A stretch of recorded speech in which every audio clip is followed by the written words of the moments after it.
लेखक याकूब इन दो बातों पे जोर देता है, इन दो बातों पे जोर देता है। ऊपर लिखा है कि पक्षपात का पूरा अध्याय, पक्षपात का पूरा अध्याय। दूसरे शब्दों में ये जो चैप्टर है ये पक्षपात के ऊपर है। याकूब को उस वक्त में ये महसूस हुआ कि कलीसिया जब इकट्ठा होती है तो वो पक्षपात ना करे।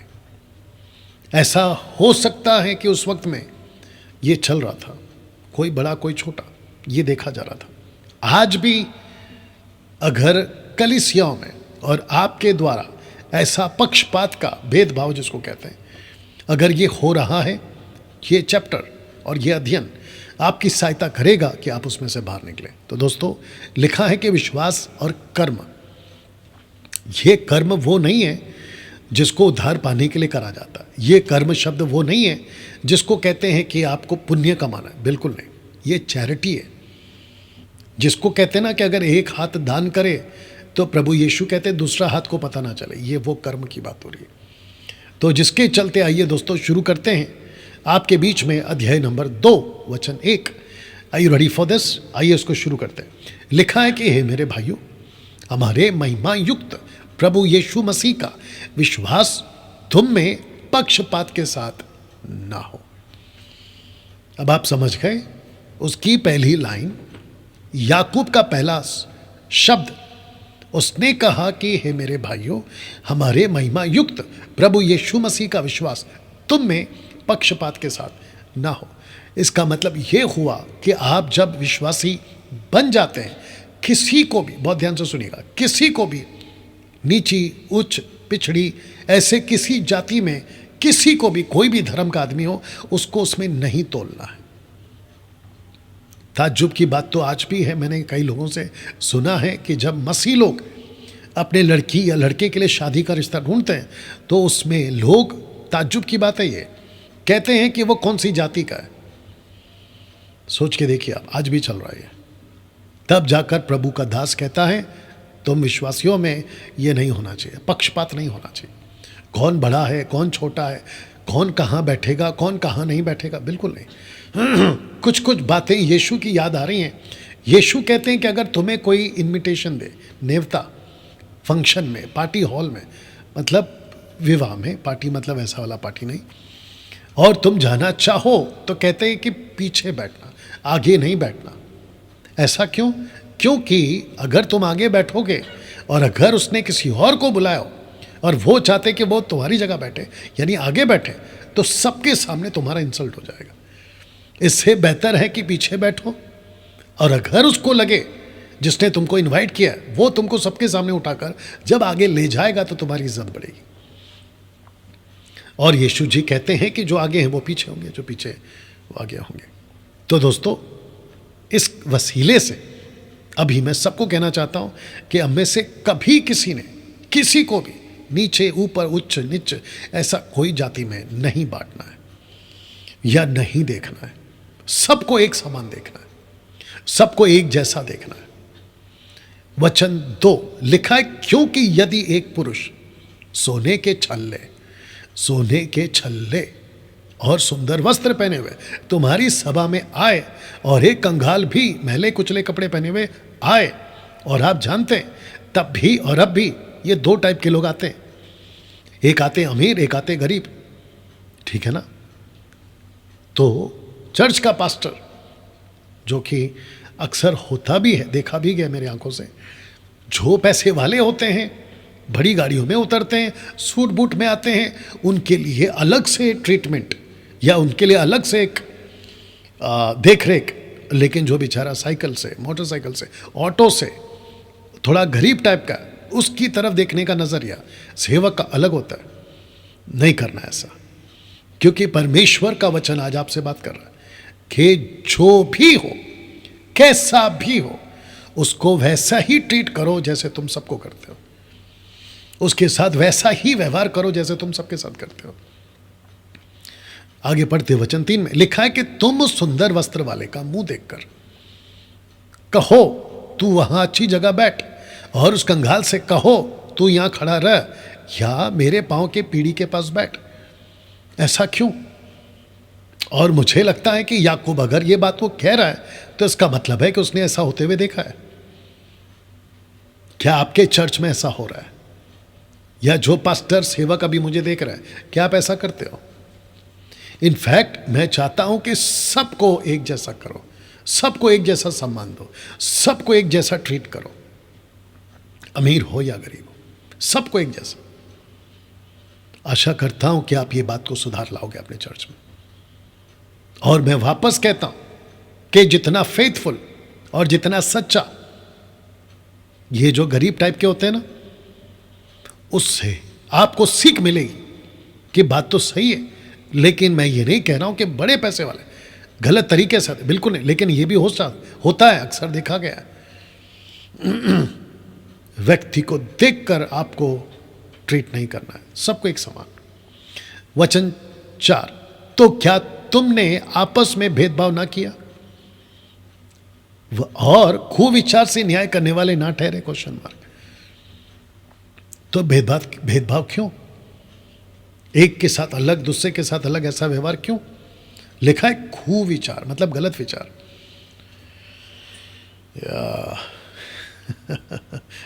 डैनियल भाई, अगर हम पैसे वालों को अगर ज़्यादा तवज्जो नहीं देंगे, इम्पोर्टेंस नहीं देंगे, तो फिर जो हमारा बड़ा बड़ा पैकेट आता है या ऑफरिंग आता है उसमें दिक्कत आ जाए, और वो गलत, उसको अगर ट्रीट नहीं किया तो उसको बुरा लग सकता है, और वो जो है अगले हफ्ते से नहीं आएगा। तो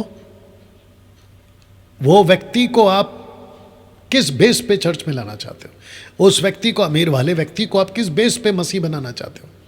इस बेस पे तो गलत हो जाएगा। आपको क्या करना है? सबको एक समान ट्रीट करना है। आपका फोकस अमीर वाले का पॉकेट पे नजर नहीं होना चाहिए, आपका नजर, आपका फोकस प्रभु पे होना चाहिए। और प्रभु तय करेगा ना कि आपको क्या देना है, प्रभु तय करेगा। इसको बोलते बोलते मुझे एक याद आ रहा है, एलिशा के टाइम पे एक घटना घटी थी। एलिशा, उसके टाइम पे घटना घटी थी। मैं आपको बताता हूं कि क्या घटना घटी थी। घटना ये घटी थी कि एक व्यक्ति आया, उसका नाम था नामान। उसको लग गया था कोढ़, और उसको एलिशा ने ठीक किया था प्रभु की सहमत से, प्रभु की अगुवाई से, ठीक है ना। उसके पास एक नौकर था, उसका नाम था गहेजी। जब नामान को पता चला कि मैं ठीक हो गया, चंगा हो गया हूं, तो उसने पैकेट बनाई, पैसों की पैकेट बनाई। पैसा तो खैर नहीं था, गोल्ड था, सिल्वर था, खजाने, अच्छे अच्छे कपड़े थे, महंगे कपड़े जिसको बोल सकते, सब कुछ था। तो एलिशा को गहेजी ने आकर बताया कि देखो भाई, आपके लिए गिफ्ट आया, आपके लिए ऑफरिंग आया। मैं समझता हूं कि अगर एलिशा आज के टाइप के पेट के सेवक टाइप के होते, जिसको मैं बार बार बोलते आ रहा हूं, तो वो पक्का उसका वेलकम करता, अंदर बिठाता, पैकेट लेता, थैंक यू बोलता, और कहता कि आप फिर अगले संडे चर्च में आना, दूसरे शब्दों में मेरे पास आना। जानते हो एलिशा ने क्या किया? उसने कहा कि मुझे तेरे पैसे, तेरा गिफ्ट, तेरा ऑफरिंग नहीं चाहिए, मुझे नहीं चाहिए। Can you believe this? उसने कहा मुझे नहीं चाहिए। और वो इतना पैसा था या इतना सब कुछ था, इतना टेम्पटिंग था, जिसको कहते हैं ना प्रलोभन था, कि गहेजी फिसल गया।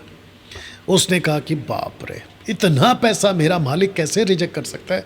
मैं कुछ चालाकी करता हूं और वो पैसे ले लेता हूं। बताइए दोस्तों, मैं समझता हूं कि इस कहानी से, इस घटना से हमको एक सीख लेनी पड़ेगी कि अगर एलिशा इस लेवल का हो सकता, हमें भी होना चाहिए।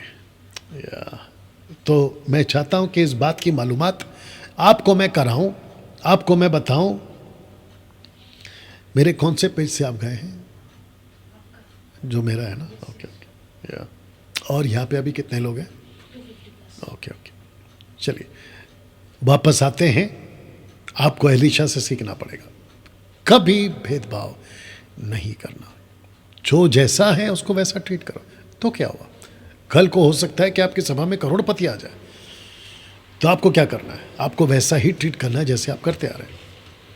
या वचन 5 लिखा है कि हे मेरे प्रिय भाइयों सुनो, क्या परमेश्वर ने जगत के कंगालों को नहीं चुना कि विश्वास में धनी और राज्य के अधिकारी हों जिसकी प्रतिज्ञा उसने उनसे की है जो उससे प्रेम रखते हैं। वाह! परमेश्वर की नजर किस पर थी शुरू से? जगत के कंगालों पर, जगत के कंगालों पर। सोच के देखिए आप, प्रभु का नजरिया कैसा है और प्रभु लोगों को कैसे देखता है। आज चर्च के पास्टर लोगों को कैसे देखते, कितना डिफरेंट है।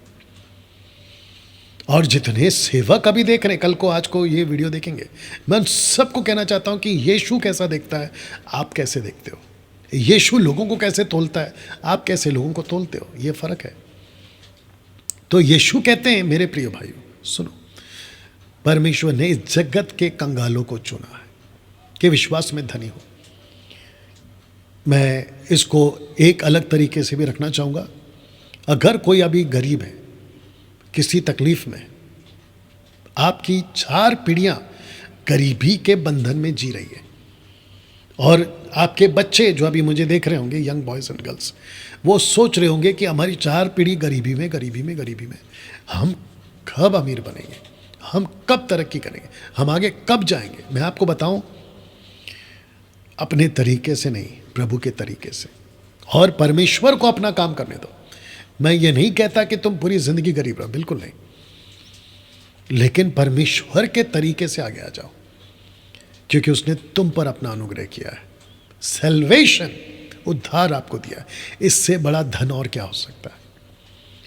या ना, वचन 6 लिखा है, पर तुमने उस कंगाल का अपमान किया है। चर्च वालों, तुमने उस कंगाल का अपमान किया है। क्या धनी लोग तुम पर अत्याचार नहीं करते? क्या वे ही तुम्हें कचहरियों में घसीट घसीट कर नहीं ले जाते? वचन 7, क्या वे उस उत्तम नाम की निंदा नहीं करते जिसके तुम कहलाए जाते हो? ये हरकतें थी उन दिनों में, और आज भी है, आज भी है, आज भी है। या मैंने पिछले हफ्ते कहा था, अगर मैं गलत नहीं हूं, या बीच में भी मैं कहते रहता हूं कि इस जगत में 2 स्वामी हैं। यीशु के मुंह से निकला है, इस जगत में 2 स्वामी, 2 मास्टर्स, एक है परमेश्वर और दूसरा है पैसा। याद रखिए, एक है परमेश्वर, दूसरा है पैसा। और लोगों ने परमेश्वर को कम लेकिन पैसे को अपना स्वामी बना दिया। वे इसके गुलाम हो गए, और पैसों ने इन सबको गुलाम बना दिया है। मुझे बेहद बेहद खुशी है कि वो सभी जिसने परमेश्वर को अपना स्वामी बनाया और पैसे को अपना गुलाम बनाया, आप परमेश्वर के अधीन हो गए, ना कि पैसे के। आप धन्य हैं। या आशा करता हूं कि आप यहां तक समझ गए। वचन 8 लिखा है, तो भी यदि तुम पवित्र शास्त्र के इस वचन के अनुसार तू अपने पड़ोसी से अपने समान प्रेम रख, सचमुच उस राज्य व्यवस्था को पूरी करते हो, तो अच्छा करते हो। इसलिए तो मैंने कहा ना, देखिए, टोटल पवित्र शास्त्र, होल बाइबल का जो निचोड़ है ना, वो ये है कि परमेश्वर से प्रेम कर और दूसरा अपने पड़ोसी से प्रेम कर। या तो लिखता है कि तू अच्छा करता अगर ऐसा करता है। वचन 9, पर यदि तुम पक्षपात करते हो तो पाप करते हो, व्यवस्था तुम्हें अपराधी ठहराती है।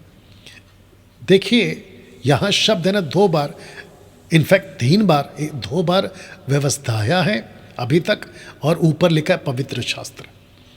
अब ऐसा क्यों? क्योंकि जब याकूब लिख रहा है तो उसके सामने मूसा की 5 किताबें हैं जिसको तोरा कहते हैं, और बाकी नबियों की किताबें, भजनों की किताबें, लेकिन न्यू टेस्टमेंट उसके पास नहीं था, क्योंकि तब तक लिखा नहीं गया था, और ये पहली किताब है जो वो लिख रहा था।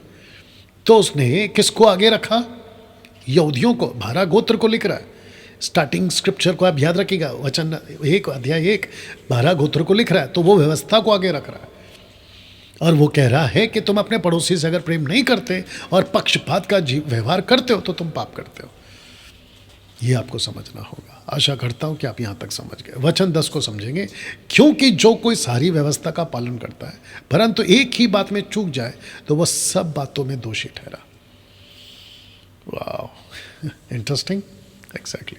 वचन 11, इसलिए कि जिसने ये कहा तू व्यभिचार ना करना, उसी ने ये भी कहा तू हत्या ना करना। इसलिए यदि तू व्यभिचार तो नहीं किया पर हत्या की, तो भी तू व्यवस्था का उल्लंघन करने वाला ठहरा। मैं इसको ऐसा कहूँगा, बहुत ध्यान से सुनना,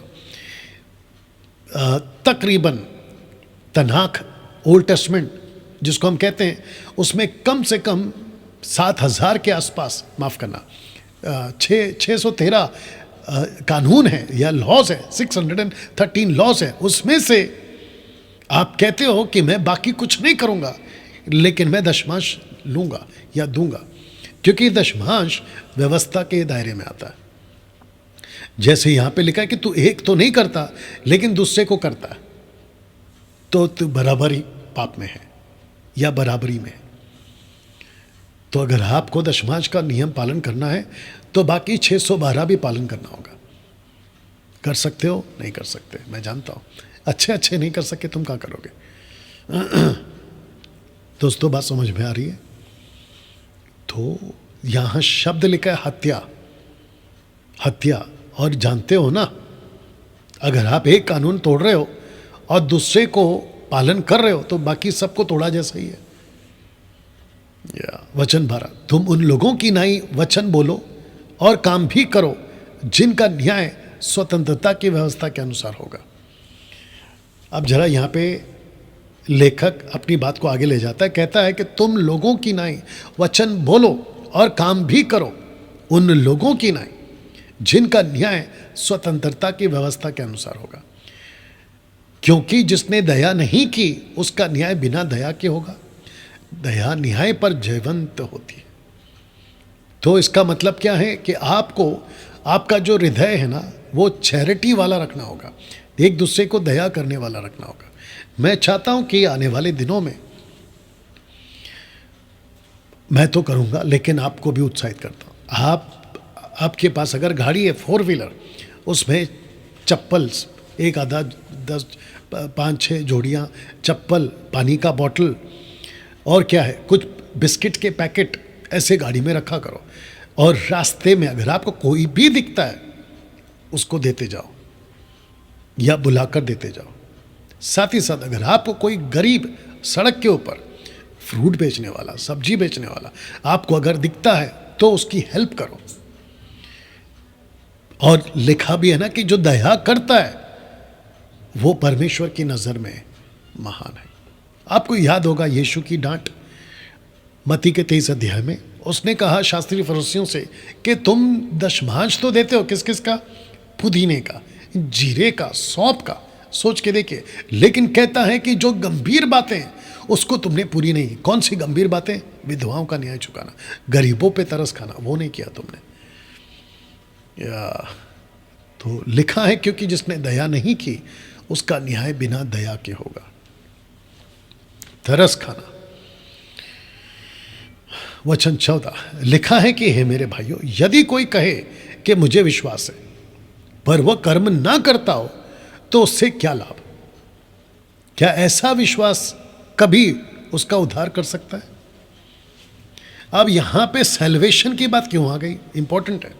मार्टिन लूथर जब इसको पढ़े थे, याकूब की किताब को, तो उन्होंने इसको सिरे से खारिज कर दिया, क्या कि नॉट एक्सेप्टेबल। क्योंकि उनको लगा, मार्टिन लूथर को लगा कि यहाँ बात हो रही है सैल्वेशन की। नहीं, यहाँ पे बात सैल्वेशन की नहीं हो रही कि कर्म माफ़ करना, सैल्वेशन उद्धार कर्मों से आता है, बिल्कुल नहीं।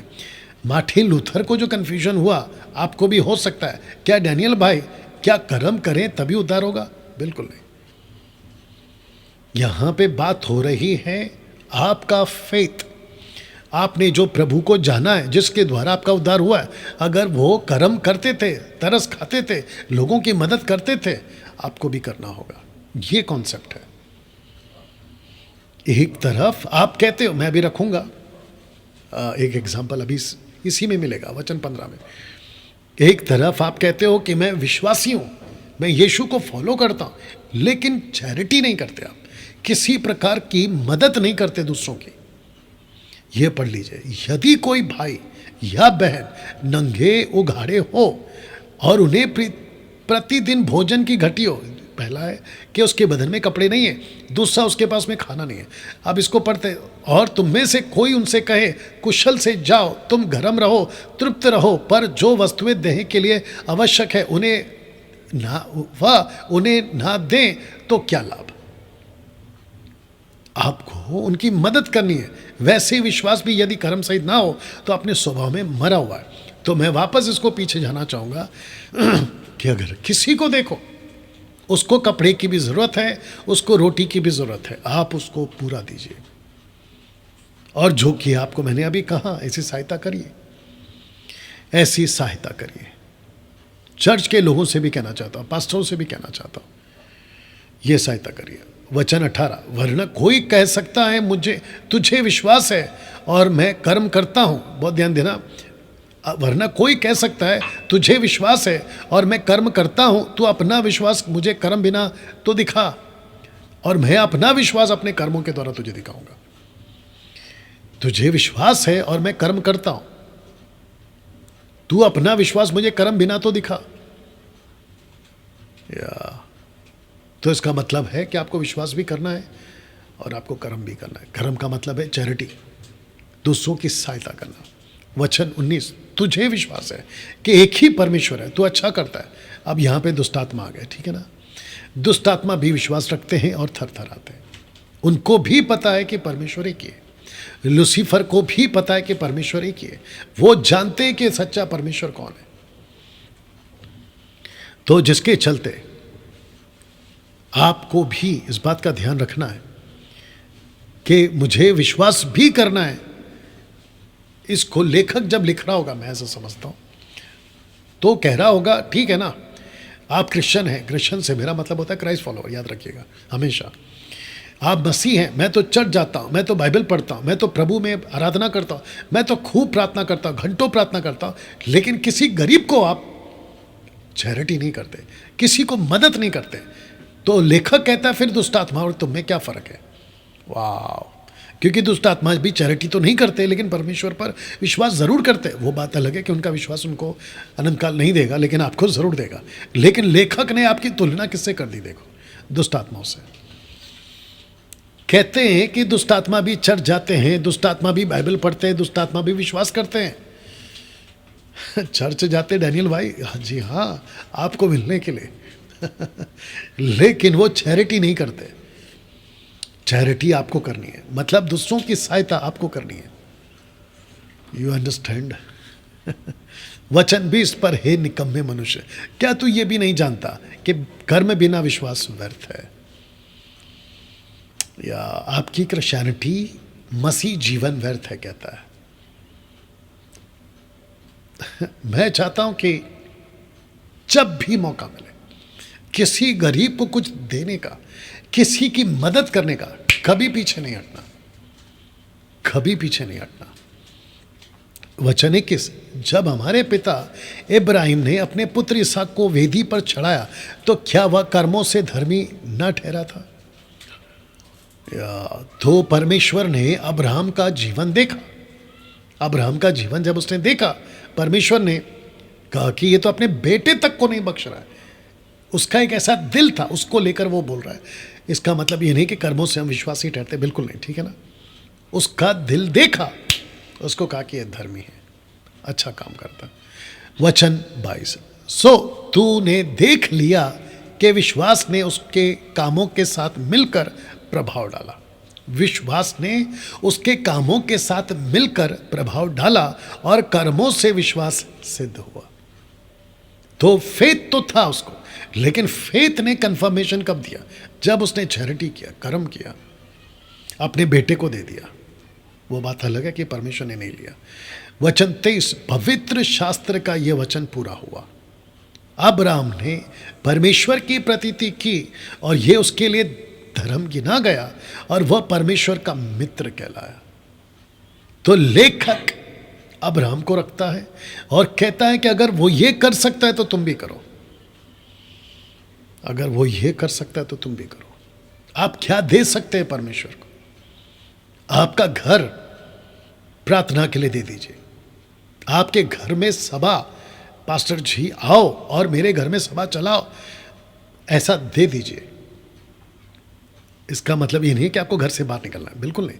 मैं कह रहा हूं कि 1 घंटा 2 घंटे के लिए आप अपना घर प्रार्थना के लिए दे दीजिए। इसको कहते हैं परमेश्वर के लिए खुला दिल रखना। या आपसे जो बन पड़ता है सुसमाचार के लिए, वो किया करो। वचन 24। सो तुमने देख लिया कि मनुष्य केवल विश्वास से ही नहीं वरना कर्मों से भी धर्मी ठहरता है। या अब्राहम को रखकर एग्जाम्पल दे रहा था, ठीक है ना। वैसे ही राहाब वेश्या भी, जब उसने दूतों को अपने घर में उतारा और दूसरे मार्गों से विदा किया तो क्या कर्मों से धार्मिक ना ठहरी। इसको कहते हैं कि उसने कुछ किया लोगों के लिए और परमेश्वर ने उसको बचाया। ये कॉन्सेप्ट है। वचन 26, निदान जैसे देह आत्मा बिना मरी हुई है वैसे ही विश्वास भी कर्म बिना मरा हुआ है। तो इसका मतलब है कि आपकी देह आत्मा के बगैर कुछ नहीं है और आत्मा को रखा गया है देह में, ये दोनों साथ में चलते हैं। वैसे ही फेथ एंड डीड्स, विश्वास और कर्म दोनों साथ में चलता है। तो जितने मसीह लोग हैं मैं उन सबको इनकरेज करना चाहता हूं आज के इस चैप्टर नंबर 2 में। आपको फेथ में भी चलना है, लेकिन फेथ को कंफर्म करना है। आपका दिल बड़ा रखो, चैरिटी रखो। एक छोटा सा एग्जाम्पल मुझे इस वक्त में याद आ रहा है क्योंकि बात निकली अब्राहम की, तो मैं आपको बताऊं कि क्या हुआ था। अब्राहम का एक बेटा था, उसका नाम था इसहाक। इसहाक की पत्नी को ढूंढने के लिए अब्राहम ने अपना एक नौकर भेजा। उस नौकर का नाम था एलियाजर, और उसने कहा कि एक ऐसी औरत ढूंढना जो मेरे रिलेटिव की हो, मतलब मेरे जाति की हो, उसको तुम अपने इसहाक के लिए पत्नी ढूंढना। ओके, वेरी गुड, मैं जाता हूँ। और आपको पता है कि जब वो पहुंचा तो रास्ते में वो कह रहा था कि ऐसी वो लड़की जो मुझे भी पानी पिलाए और मेरे ऊँटों को भी, अभी ऊँटों बोला है, नॉट ऊँट प्लूरल है, ऊँटों को भी पानी पिलाए। अगर आप पूछोगे कि डैनियल भाई वो ऊँट कितने थे, तो टोटल 10 थे। 10 ऊँट थे, 10। आप जानते हैं कि एक ऊँट कितना पानी पीता है, और एक ऊँट को पानी पिलाने के लिए आपको कितना सारा पानी चाहिए होता। एक लड़की थी और उस लड़की का नाम था रबेका। उस लड़की ने, रबेका ने उस व्यक्ति को भी पानी पिलाया, बहुत ध्यान से सुनना, और उसके 10 ऊँट को भी पानी पिलाया। आप जानते हैं उस लड़की का क्या देखा गया? उस लड़की का दिल देखा गया, हृदय कितना बड़ा है, किस उदार दिल से। अच्छा डैनियल भाई, क्या लड़की रबेका एलियाजर को जानती थी? बिल्कुल नहीं। क्या वो उसकी पहचान की थी? बिल्कुल नहीं। क्या कोई दोस्ती थी? बिल्कुल नहीं। इसको कहते हैं अनजान व्यक्ति था उसके लिए। क्या किसी अनजान के लिए, वो भी दोपहर के वक्त में, कड़क धूप है, ऐसे टाइम पे खुद के लिए एक बर्तन पानी जमा करना, और वो भी कुएं से ढाल ढाल कर निकालना, रस्सी खींचना, कितना संघर्ष था। उसके बावजूद वो क्या करती है, खुद भी पानी इकट्ठा करती खुद के लिए, और जब निकलने को होती देखता है कि एक आदमी तकलीफ में, उसको तो पानी पिलाती है, लेकिन उसके ऊँट को भी पिलाती है। आपको पता है उसका उदार दिल, जिसको कहते हैं बड़ा दिल, परमेश्वर ने देखा और एलियाजर से कहा कि यही है अब्राहम के बेटे के लिए उसकी जीवन साथी। अब आप जरा सोचिए, रबेका को क्या मिला? ऐसा करने से रबेका को क्या मिला, जानना चाहते हो? रबेका को वो मिला जो अब्राहम की प्रॉपर्टी थी, जो अब्राहम की प्रॉपर्टी उसके बेटे को मिलने वाली थी, वो प्रॉपर्टी मिली बहू को, यानी कि रबेका को। Can you believe this? इसको कहते हैं उदार दिल, इसको कहते हैं बड़ा दिल। लगे हाथ और एक बोल देता हूं इसको आपको अच्छा लगेगा। राजा दाऊद के बाद जो राजा बना, राजा सुलेमान, जहां सब एक एक बकरी या एक एक अर्पण चढ़ा रहे थे, उस रात को या उस शाम को राजा ने, सुलेमान राजा ने 1000 सैक्रिफाइसेस दिए। परमेश्वर इतना खुश हो गया कि बाप रे, सब जहां एक एक सैक्रिफाइस कर रहे हैं, वहां राजा सुलेमान 1000 सैक्रिफाइस कर रहा है। उसी रात को सपने में, दर्शन में, परमेश्वर ने कहा, राजा क्या चाहिए मांग, मैं खुश हो गया हूं तेरे उधार दिल से, चैरिटी दिल से। मैं खुश हो गया। परमेश्वर के सेवक सुलेमान राजा ने कहा, मुझे बुद्धि और ज्ञान चाहिए। और उस बुद्धि ज्ञान से उसने पूरे इज़राइल पर 40 साल राज किया, 40 ईयर्स। इसको कहते हैं बड़ा दिल रख कर देना, इसको कहते हैं उधार दिल से देना। मैं चाहता हूँ ये अभी आपको अच्छा नहीं लगेगा, बहुत सारे पास्टरों ने, बहुत सारे सेवकों ने आपको गलत तरीके से लूटा है अभी तक। इधर दे दो, घर पे दे दो, प्रभु के घर को दे दो, ऐसे दे दो, वैसे दे दो, पैसे दे दो। मैं आपको यहाँ से कह रहा हूँ, किसी गरीब को देखो, उसको दे दो, उसको दे दो। या आगे चैप्टर नंबर 3 इन सब बातों पे बात होगी। या जीभ है, थोड़ी सी आग है, घोड़े का लगाम है, पतवार है, चैप्टर नंबर 3 पे, जो कि नेक्स्ट वीक होगा। और